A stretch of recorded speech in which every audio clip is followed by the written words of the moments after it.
Welcome back to the Den. It is Porter here. We are about 24 hours away from the NFL draft. Best time of the year. Excited to kick off the 2026 Dynasty Den content. Thank you for returning. I have a special guest here today. Good friend, actually the very first Dynasty commissioner I ever had. DC Picks joining us. So welcome to the show. Yeah, thanks for having me. I'm excited for this one. It's best time of the year for Dynasty, so excited to get into it. Yeah, and it's always impossible to predict everything that's going to happen in the NFL draft. But we wanted to do a dynasty mock draft. This will be 2 rounds of a 10-team league, top 20 picks.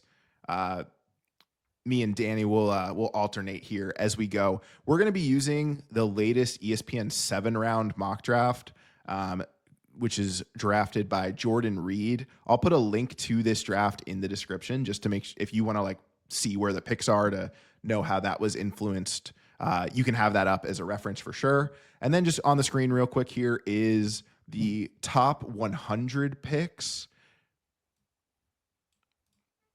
in this mock draft. Just as a quick reference, I might need to flash that across the screen a few times as we go around here. But Dan, before we jump into the mock draft itself, I'd love to hear a little bit about your process. I know we were both scrambling to get our rankings together as we were reviewing this mock draft. What were some of the things you thought about, maybe some priors you had before these landing spots? Just tell me a little bit about how you organize your rankings. Yeah, no, for sure. I think I always have kind of my player evaluation that I go through during the offseason, but I think landing spots do matter and draft capital does matter. It's not the only thing, but I think some of these landing spots maybe kind of move someone up, maybe within the tier, or if I have a couple of people kind of in that same tier, maybe a landing spot changes some things. But at the end of the day, I want to draft players that I have faith in. So I think you also see the other side of the coin where, hey, it might not look like the best landing spot now, but maybe in a year or so, or things might change. So kind of a lot of different flexibility kind of when looking at kind of what happened in this mock draft. And at the end of the day, we don't know what's going to happen. So it may change come Thursday night. Yeah, I definitely think there is always every single year, the pattern kind of repeats where when talking to dynasty players or trying to do off-season trades, sometimes it seems like everyone is under the assumption that the best case scenario is going to happen for every single player and every single prospect. And, I know my 110 is going to be valuable because all the landing spots are going to be great. And we just know, we have a track record enough. We've done enough rookie drafts where we know that that is certainly not the case. And there are crazy things that will happen. There will be players, that are being mocked by everyone as day 3 guys who will go earlier and vice versa. People will fall. So it's kind of exciting to see what consensus is now, but very excited to do this exercise, and we can do it again once we have the actual landing spots after tomorrow. So even though guest usually gets to pick first, I know you gave me the 101 here because you had to remind me that I do own the 101 in a league where that team's actually good. I don't understand how I have the 101 there, but it's okay. It was an earned 101. Good thing to have. Yeah, good thing to have. And I will keep it simple here. We're not going to overthink this. In this mock draft, Jeremiah Love does get, I think, a lot of people's dream landing spot here. He goes to the Washington Commanders at pick number 7. No matter what this landing spot was, I think he'd be the selection here. I personally don't think he's going to make it to the Commanders at 7 tomorrow night in just reality. I think the Jeremiah Love watch starts at pick 3 with the Cardinals, who are also a trade down candidate. So someone could move up to try to snipe Tennessee or New York here. Jeremiah Love, great pick. I'm not going to overthink this. I don't think there's much we need to say about him as a prospect, but I do want to throw out there that if you earned the 101, there is almost no chance that you are a running back away from being a contender in Dynasty. Maybe there are leagues that are really hyper balanced, or the team I was just referencing, I feel there's a lot of injuries that has Lamb and Jefferson on it, who both had pretty bad seasons. But I feel for the most part, if you are own the 101, I think the smartest thing to do is to trade this pick, and that has nothing to do with Jeremiah Love as a prospect. I was looking at some Keep Trade Cut rankings. someone like went on this post on Reddit that I saw. So I wish I was looking for the post to give this person credit. But they were comparing Jeremiah Love's value pre-draft compared to all the top running back prospects of the past like few years. And right now he's sitting at about a 7,500 in value on Keep Trade Cut. Gibbs before the draft, 2023 was at like a 4,800 in value. And I think Bijan was like 6. And obviously those guys hit and are like skyrocketing. But for some reason, and I felt this in trying to do trade talks where I'm trying to acquire the 101 in move ups, the 101 seems so off limits in these leagues that the types of offers that you can get, I think, are almost always worth moving. And maybe it's just if you're in like newer Dynasty league. I'm in a league. It was like a startup. I think I'm the only person in that league that's like played Dynasty before. Someone has the 101. They were offered the 103 in James Cook, and they like text me like, I shouldn't do this. Where I'm like, what? Yes, you like that's such a smash. And they didn't end up doing it because people have this just like insane price on what they think Jeremiah Love is. And I think he's a great prospect. I don't know. I just don't know how you're declining offers like that for this pick. Are you with me, or am I kind of crazy? I understand where you come from. I think a little bit of a hot take. I think he's in the tier of his own. I think there definitely is a one, and then I have a pretty big gap, and I think like he is a type of prospect who is along the lines of a Bijan, a Saquon that could kind of set your team forward. But I think again, to your point, if your team is in the 101, most likely like he's not going to get you over the top. So if you can potentially, you'll get another future first round pick and just move back a couple of spots. I think we'll talk about it, but I think this class kind of has gotten kind of shit on a little bit of not being too good, but there's a lot of pieces. So if you say you want to move back to the 104 or you said 103 and pick up a James Cook, like, hey, you're getting a top end running back as well as another potential receiver or quarterback. We'll see how our board lands, but you know, having that flexibility and being able to understand tiers, I think is where you win in fantasy. Yeah, absolutely. I do want to clarify too, because you brought this up to a good point. I'm not saying like trade the 101 regardless. It's like there are just offers on the table that are kind of outrageous that I think you could get. In that same league, the 103 I packaged for, it was moved in a package for CeeDee Lamb. So you could almost look at like that owner almost could have given you Lamb plus Cook, just like looking at how they value those assets. And I know that's an extreme like scenario, but Love is just being so insanely valued, and it's a great pick if you end up taking him there. All right, yeah. I'll turn it over to you here with the evens, and I'm excited to see where this goes because we could diverge in our rankings, like right here at the 102. Who are you taking? So I think this was kind of a mock draft dependent. I have a kind of tier list. I think a lot of the community has kind of the top 3 receivers, Tate, Lemon, and Tyson. But I think especially with this mock draft where Carnell Tate went 6 to the Cleveland Browns, I think that kind of put him a little bit of the tier. So with the second pick, I'm going to go Carnell Tate. I think he is just a player that has the highest floor in the class. And if in reality, he's the first player off the board, he's going to be the alpha in Cleveland. I think he's just going to be a really good player for them. I think also just he's been a person who can win at the next level. He can win downfield, and he has really good, reliable hands. So I think, again, a good safe pick, but I could also see he have an entire next level ceiling as well.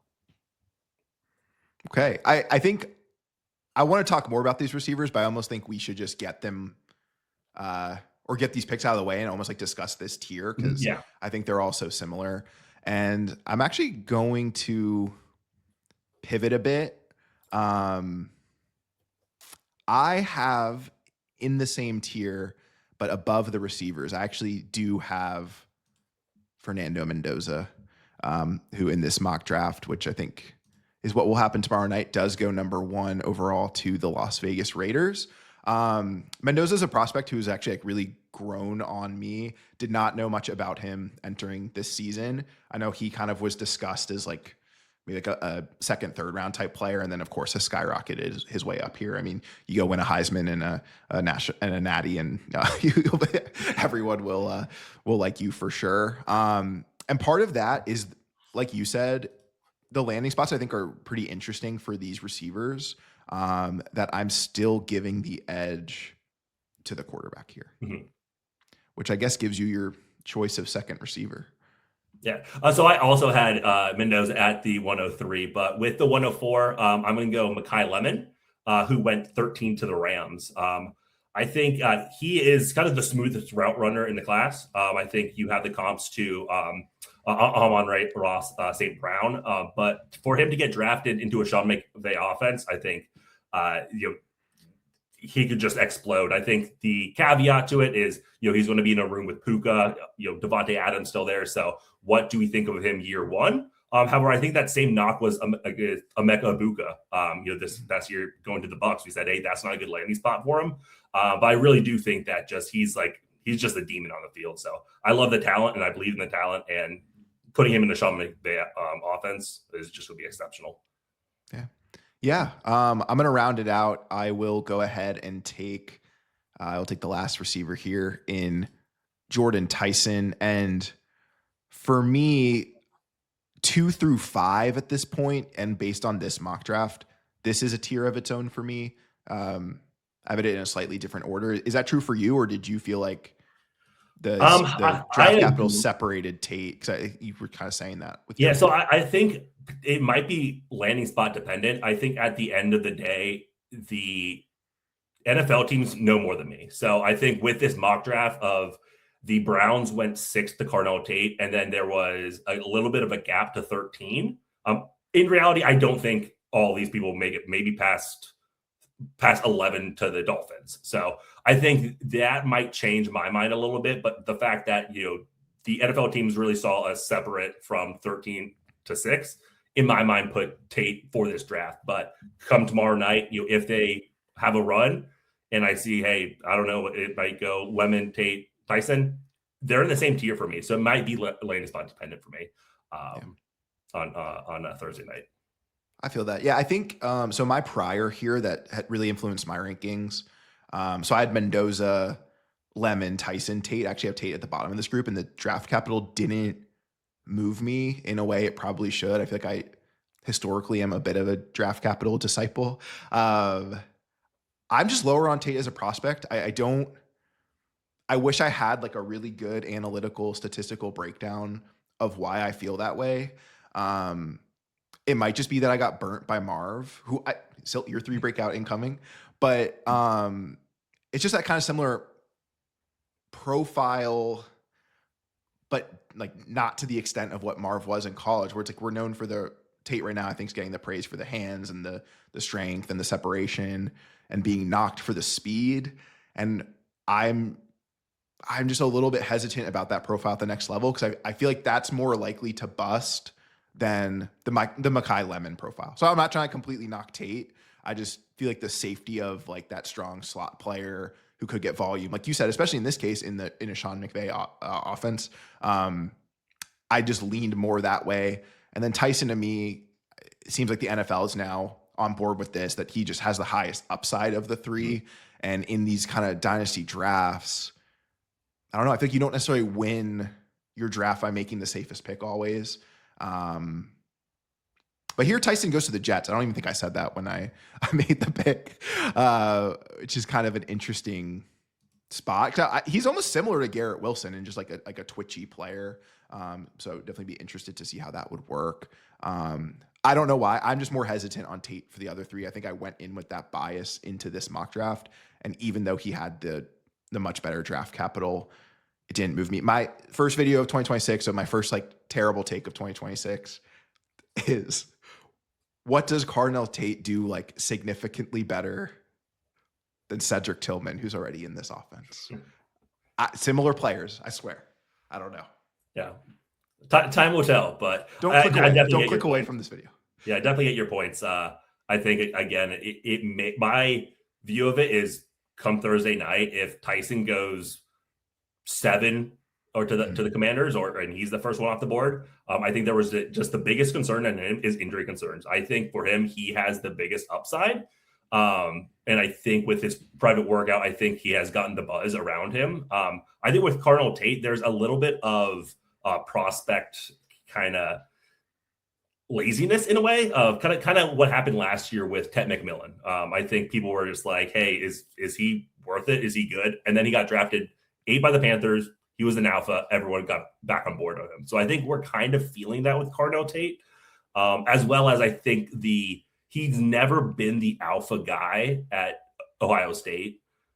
He's kind of playing second fiddle to Jeremiah Smith, who's a generational prospect, and then kind of all the other Ohio State wide receivers. But I do think he just has the skills that will translate to the next level. And again, I think with draft capital of going 6 to the Browns, that's kind of where it kind of puts that a little bit higher tier for now.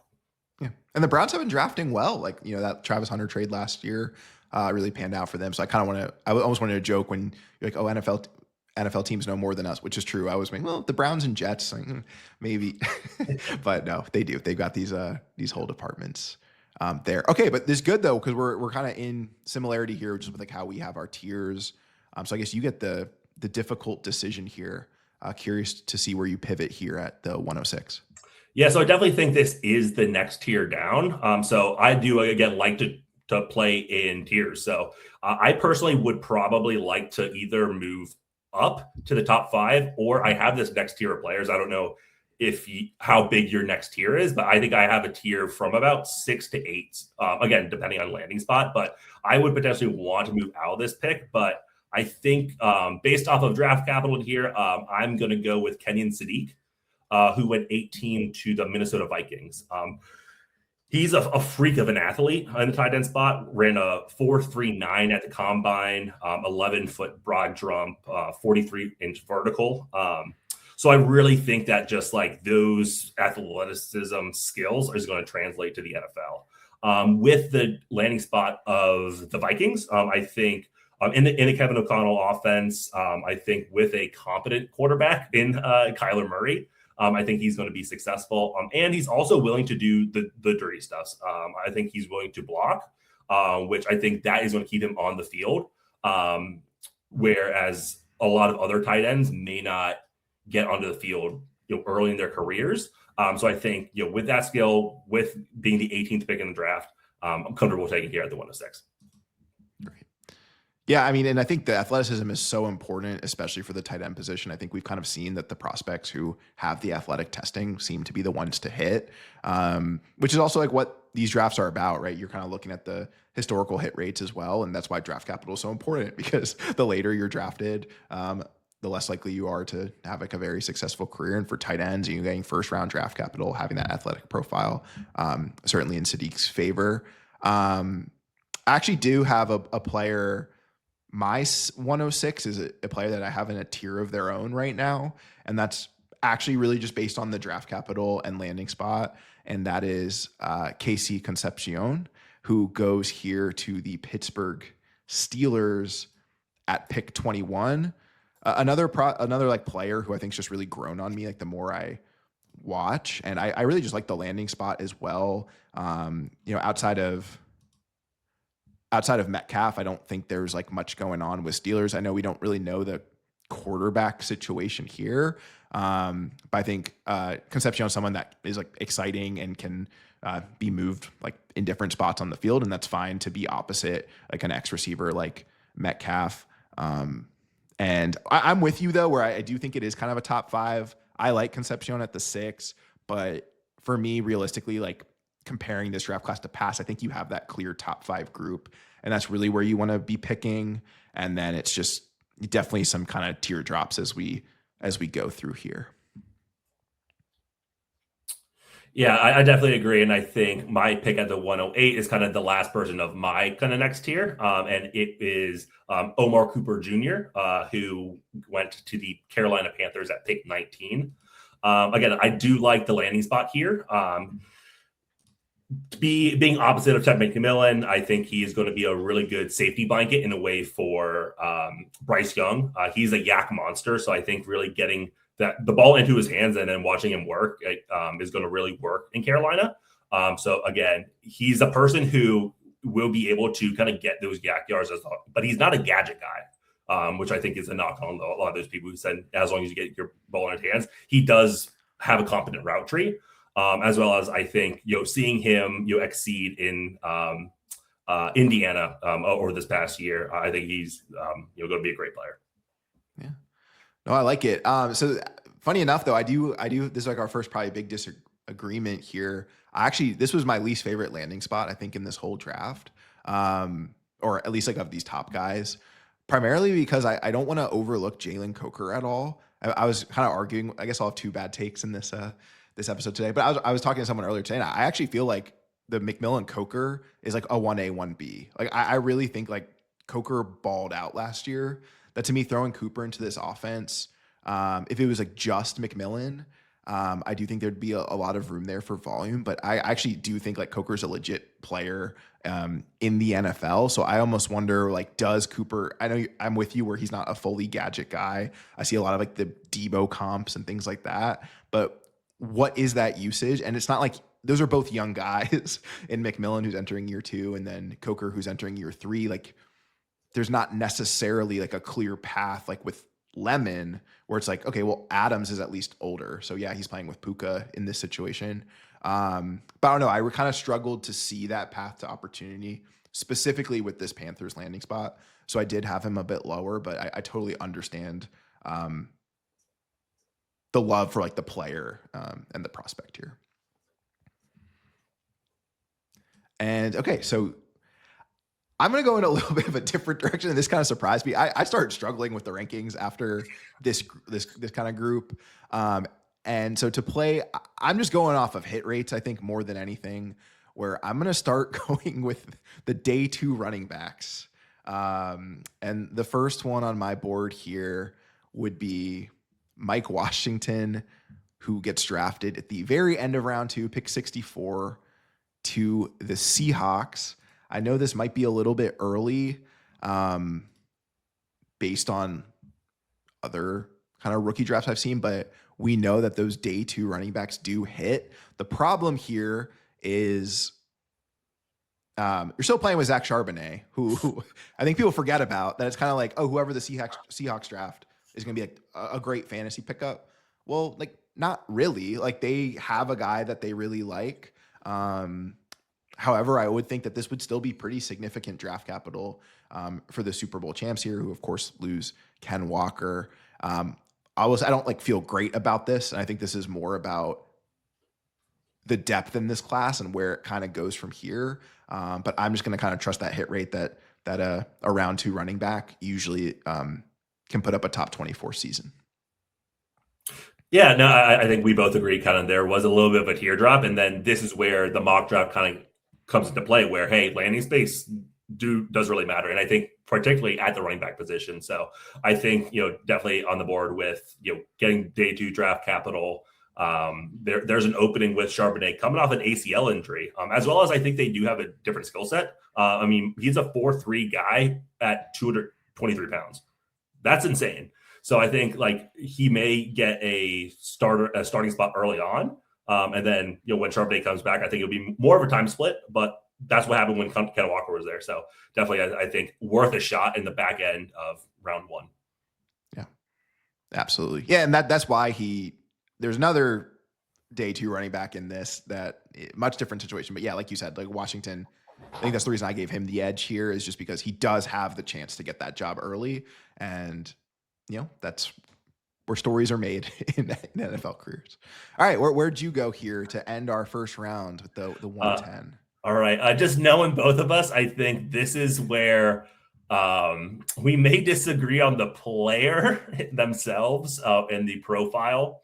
But I think, again, with the draft capital, I think is the right pick here. And that is Denzel Boston, who went pick 35 to the Tennessee Titans. So just outside of the round 1. He's not a kind of, I think, a home run hit for the hit rate of first round wide receivers, and also falls into that category where he is the prototypical, X receiver. He's 6'4". He doesn't really have that burner speed. He runs about like a 4.6. He's able to make the contested catches. So if that skill translates to the NFL, I think he is able to kind of carve out a role. Especially with this landing spot of Tennessee. I think, having last year's first pick, Cam Ward. He really needs an alpha wide receiver, and that could be Denzel Boston. My concerns over Boston is kind of where he lands right now.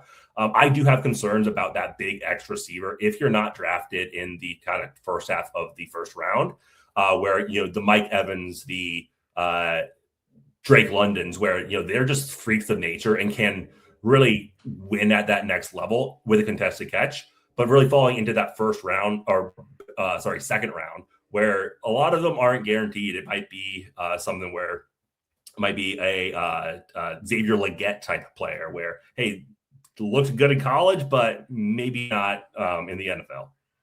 Mm-hmm. No, actually, the more Boston I've watched, like I've become higher on him, and this is a great spot.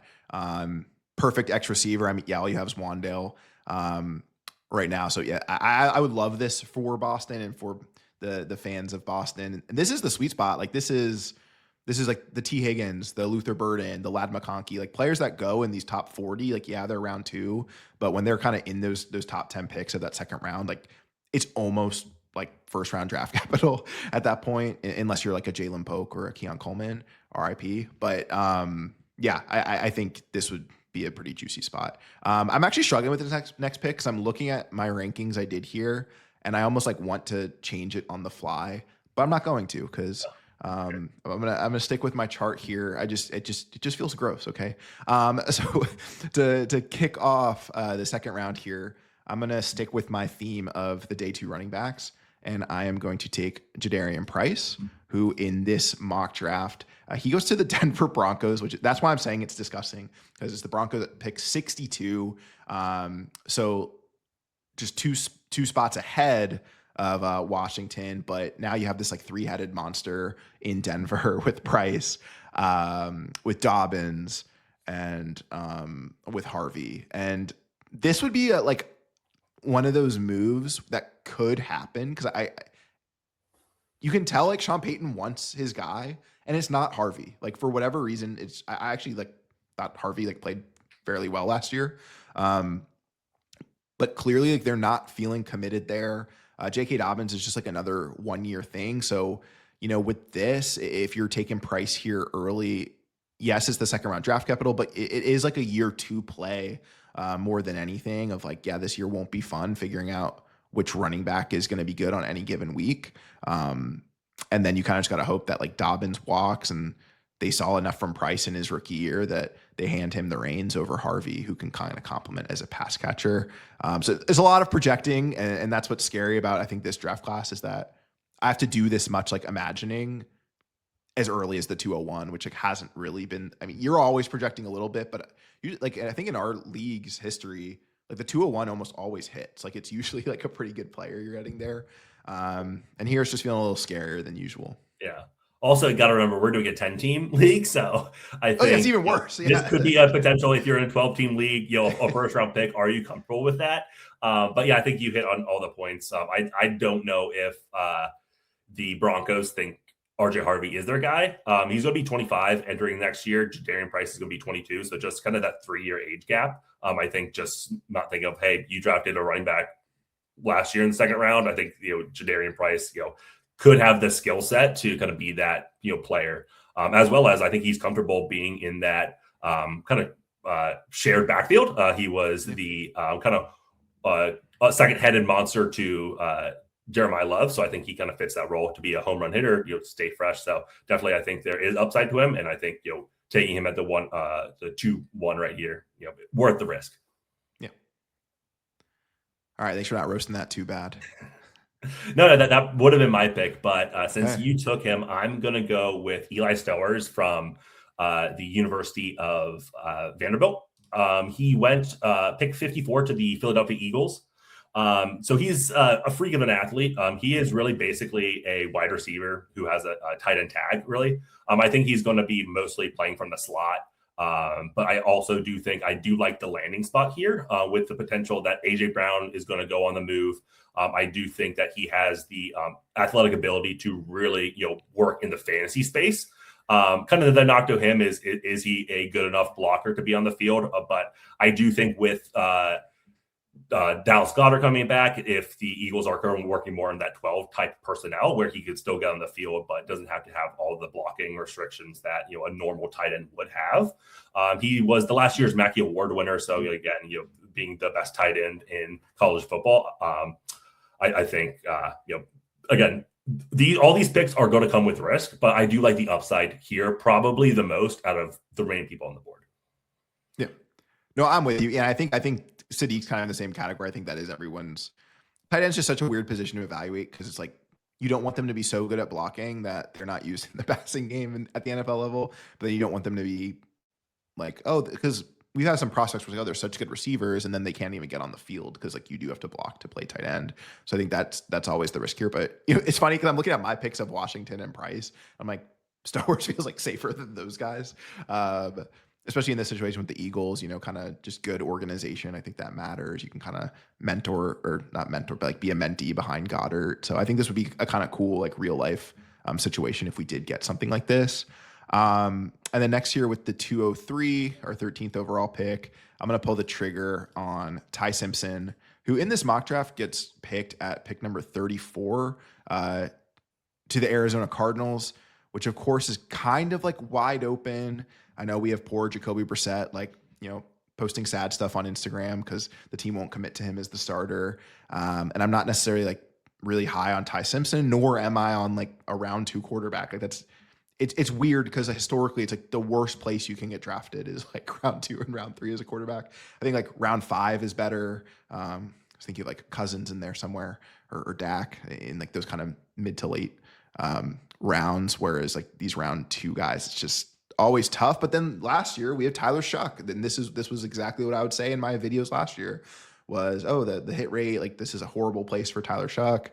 And he actually, played pretty well as a rookie and is getting a second chance in year 2. So who knows, maybe this is a trend that other teams will follow. Don't reach on a Simpson in round 1 if you're Arizona, when you can get them in round 2 and just kind of better your team overall with that first pick. So I think in Superflex, like you said, we're in risk territory already. We're kind of in dart throw territory. So give me the quarterback that could start.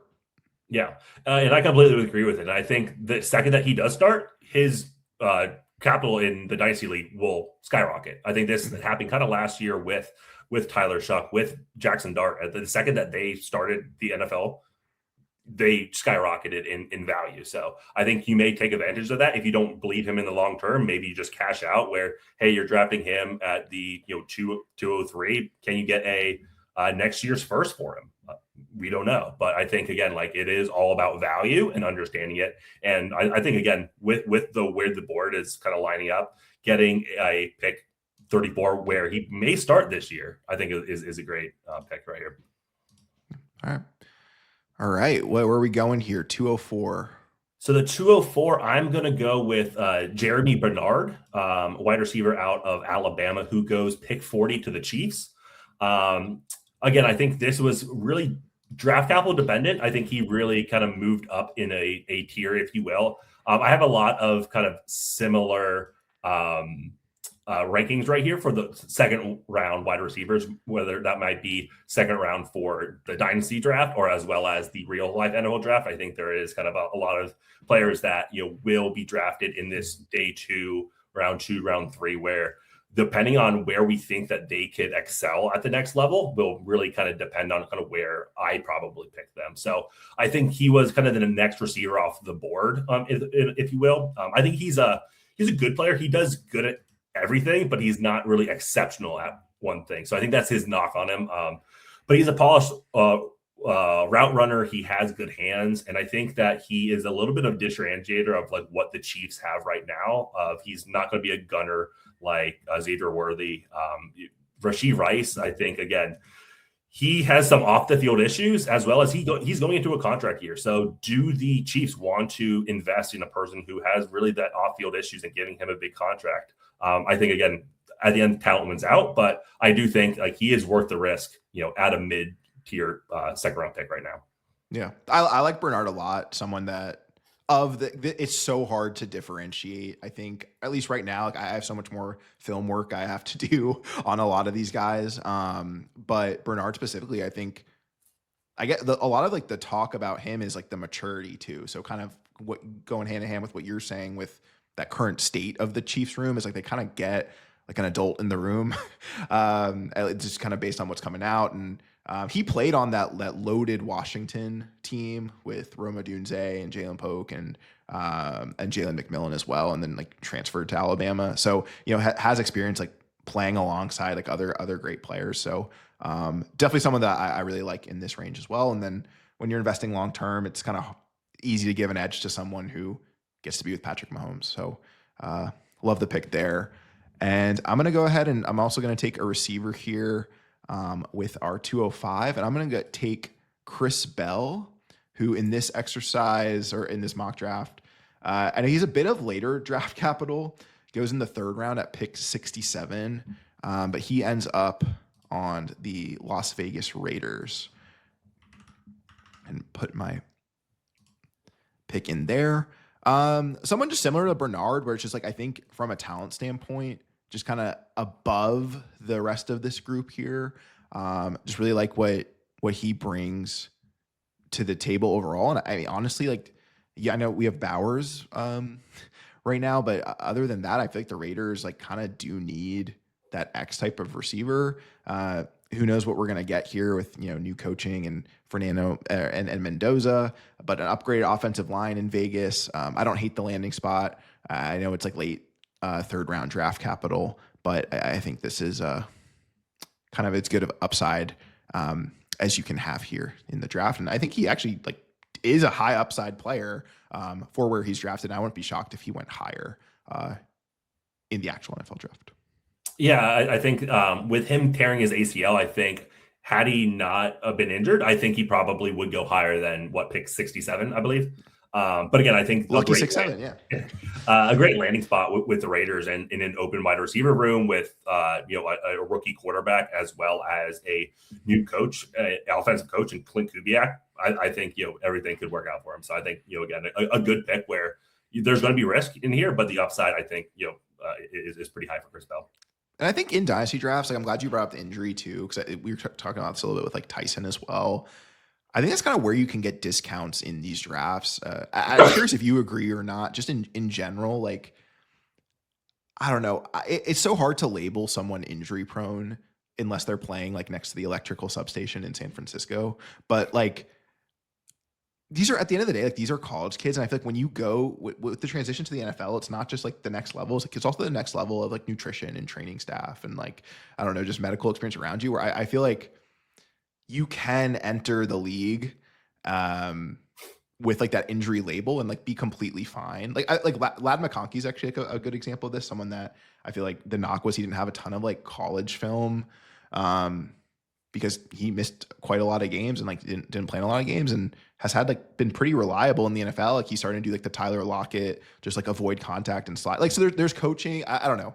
I guess I don't want to ramble here. But the point is like, I feel like there's so many adjustments that can be made, whether that's on the field, just like you don't have to carry as much of the load, the diet, the nutrition, the strength training is all better. That I'm fine buying those injury discounts. And like, that's almost more of my Tyson take than anything. It's like, yeah. I was going to say, like, I think like that is perfectly where Jordan Tyson, like, again, like some of them were freak injuries, like a collarbone and an ACL. I think, again, a little bit of concern on the hamstring, but yeah, totally. I think like, being able to have a medical staff that, supports you, understands you, definitely at the end of the day, like they could get better and have a better understanding of how to, stay healthy. But I think that is a good segue to kind of my next pick is going to be Antonio Williams, who goes pick 68, the next pick in the NFL draft and our dynasty draft, in Antonio Williams, wide receiver out of Clemson. So he does have a little bit of injury history and injury concern, and I think that is a little bit of a knock in his college profile, where he doesn't have the stats to really back up kind of where he may get drafted. But again, I do like a lot of his skill set. He was a pretty high recruit coming out of high school. So I think, again, being able to get into a staff, a good staff like the Philadelphia Eagles that, again, may have a opening in their wide receiver room. But again, I think he's the type of player who can just kind of find a good landing spot. And I think he has good head on his shoulders. He's really fluid and can kind of catch the ball in tight spaces. So I think a really good connection with Jalen Hurts. So I think he has a good upside to maybe, potentially, be that wide receiver too if AJ Brown leaves. Yeah, I really would love whoever the Eagles take. I think with you, like I'm just going to assume that Brown's gone, that there's a lot of room to work there. So I like that pick quite a bit. All right, here at the 207, I'm going to go with a very small player, but a very fun player to watch, in Zachariah Branch, who in our mock draft goes pick 73 to the Saints. And I think this is kind of a fun play. Again, like the big knock here is going to be size. Could very well just be a gadget player at the next level, like a special teams guy. I don't know. You could put Helen back on his highlights, and you might get some Tavon Austin nostalgia. I don't know. He's just a small, very electric player, receiver out of Georgia. But I think this is a great real life fit. I think you can have Olave do all the downfield stuff. Of course, Olave could play in the slot as well. But having someone like Branch, I just think Kellen Moore will know what to do with him. Where I think there's a lot of places Branch could go where it's just not going to pan out at all. But Kellen Moore is one of those just better offensive minds that I think would have fun with this kind of player. Maybe I guess is the best possible scenario here would be a Wan'Dale Robinson at this point, with this kind of type of profile. But, we just saw that get big money in the NFL. So I think there's definitely a path forward for Branch to be successful. Part of that is going to be being with a coach that knows how to use him, or at least sees him as more than a special teams guy. But I would really like that fit with the Saints. Yeah, definitely agree. With my pick at the 208, I'm going to go with Ted Hurst, wide receiver out of Georgia State. He goes in this mock draft 48 to the Atlanta Falcons. I really think Ted Hurst is a little bit of the Twitter Dynasty kind of darling at this point, where a lot of people have him as a sleeper pick who may shoot up the Dynasty draft boards depending on where he gets drafted. And in this mock draft, he goes round 2, pick 48. So day 2 draft capital. I think the knock on him is that he did only play at Georgia State. So is he seeing legit competition, and is he going to be able to translate to the NFL? I think he can. I think he does a lot of things well. He has good ball skills, good size. He's able to high point the ball and really kind of have that. But can he kind of work against press coverage? Can he really be a alpha wide receiver that kind of translate to the NFL? But with a really kind of open room with the Falcons, you have Drake London, but maybe not much else there. I mean, you have Kyle Pitts as the tight end. I do think he could carve out a role, especially getting round 2 draft capital. Yeah. No, like it. And also just a real NFL darling too. He's someone who's just skyrocketed just in the mock drafts and has worked his way. It kind of seems like a consensus top 50 pick at this point. Yeah. All right. My last pick here, the 209. I finally get to pick a tight end. You took the other ones. I'm going to go with Max Clare, who in this mock goes pick 72 to the Cincinnati Bengals. And I think the Bengals for quite some time have really been looking for a tight end. I guess still am an Eric All truther, just an athletic tight end. Unfortunately, he's had he's almost the perfect counter argument to what I was saying earlier, that injured in college and been very injured in the NFL. But Max Clare is, I think, a pretty good all around tight end. Actually, does really well in the run game and the pass game. Not necessarily the most productive year this past year, on paper, but he was at Ohio State. We kind of talked about this, with Tate and then Jeremiah Smith, generational prospect, not a ton to go around necessarily. But I could see him having just a pretty solid career and just being this kind of type of reliable, middle of the field player that they've been wanting to surround Joe Burrow with. It just hasn't really worked out with Gesicki and then All to this point. Yeah, no, I love the analysis, and I think again, he kind of carved out that role, especially in Cincinnati, tied to Joe Burrow. So like that pick. All right, round it out for this is big. Like, All so right. I'm curious So who's going to get like with left the off the Mr. list. Irrelevant of our mock draft, I'm going to go with Elijah Surratt, who is going to the Miami Dolphins at pick 94. So coming out of the University of Indiana, he was kind of the number one target for Fernando Mendoza. He is a huge red zone threat. He had 15 touchdowns this past year. So again, he's really good at that contested catch. He has a big body. But I think really the knock on him is he going to be able to separate at the next level? So I think with the draft capital, it is kind of that, hey, you take a chance on the guy, as well as him going to the Miami Dolphins, where they just traded away Jalen Waddle. No more Tyreek Hill there. So a wide open wide receiver room for him to have the ability to really step in and kind of make an impact on day one. So especially back end of round two, I'm willing to take a chance on a guy who has shown productivity at the college level, and can that translate to the NFL? I hope so. Yeah, I love the pick. Perfect way to end out the draft, and actually was like the next name on my list as well. So whichever of us had this pick would have gone the same way. And I'm glad you picked him too, because in this draft, we do have another receiver get drafted to the Dolphins in Bryce Lance, Trey Lance's brother, the GOAT. And he was picked I think in the 70s in this mock draft. So I also was with you though, where even with the worst capital, I thought, Surratt was the right pick here. Just, I hope he goes higher than this in the real draft. I think he will. This kind of felt like a steal for the Dolphins here. I mean, he averaged about 30 yards per game more than Omar Cooper, who, we were just talking about and have higher here in the rankings. So just a lot to be excited about with Surratt. All right, just final takeaways tomorrow, NFL draft, not necessarily accuracy, but how much do you feel like can change in your own rankings, based on this exercise? How much wiggle room is there with some of these guys tomorrow night?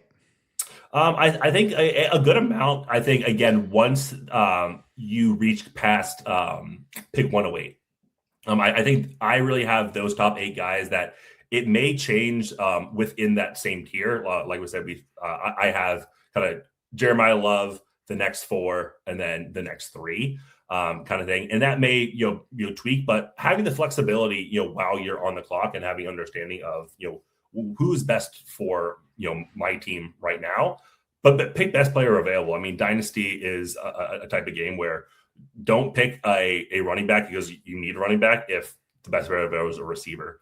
And then, like we said, I think once you get past that 108 spot, I think it is a lot of people who maybe just shoot for the ceiling and get someone who gets that upside. And that might be, someone who does get really high draft capital or does find a landing spot, especially with those running backs who can get on the field early and can produce. So I think a lot of things can change, with these landing spots, but also I think at the end of the day, draft capital does matter. So, these people could probably have to get drafted on day 1 or day 2 for me to kind of really be truly interested instead of picking a dart throw. Yeah. And I will say, I think the last thing I'll say too is for anyone watching this that maybe you're new to Dynasty and this might be the first rookie draft you're doing or something like that. I do think that this second round is a little bit, it's definitely weaker than typical. I think that first 8, you still have a pretty solid, it's comparable to other classes on that top end. It just falls off a little quicker. So just don't feel like you always have to pick. Someone in your league might really like Ty Simpson or a Jeremy Bernard, and you might not be feeling great about those. You try to trade those picks for a 2027 second and re-roll next year in what looks to be a stronger class. So just your picks, never view them as just, I have to draft with this pick all the time. It is meant to kind of be a liquid asset that you can move. So just have fun with it. Move around the board to get your guys if you can, or there's nothing wrong with kind of just saying, I'm not feeling great about this. I want to just punt till next year a little bit with some of these later names. Yeah, totally. All right, Dan, thanks for joining. This was a lot of fun. I think we should definitely do this again once we have some landing spots, see how our rankings have changed, but I know, we've got some drafts coming up in the next week and might not want to give every single strategy away, but appreciate you joining. It's a great analysis. Follow him, DC Picks on Twitter, and you're going to get some great bet slips that always hit. the weather expert for college football. So make sure you're have those notifications on for the college football season. Yeah. All Well, right. again, thanks for having me. Yeah, I'm excited for tomorrow night and the real NFL draft to see kind of where everything changes. But yeah, like I said, this is the best time of year for fantasy football. So super excited about it. All right. Thank you, everyone. We will see you in the next one.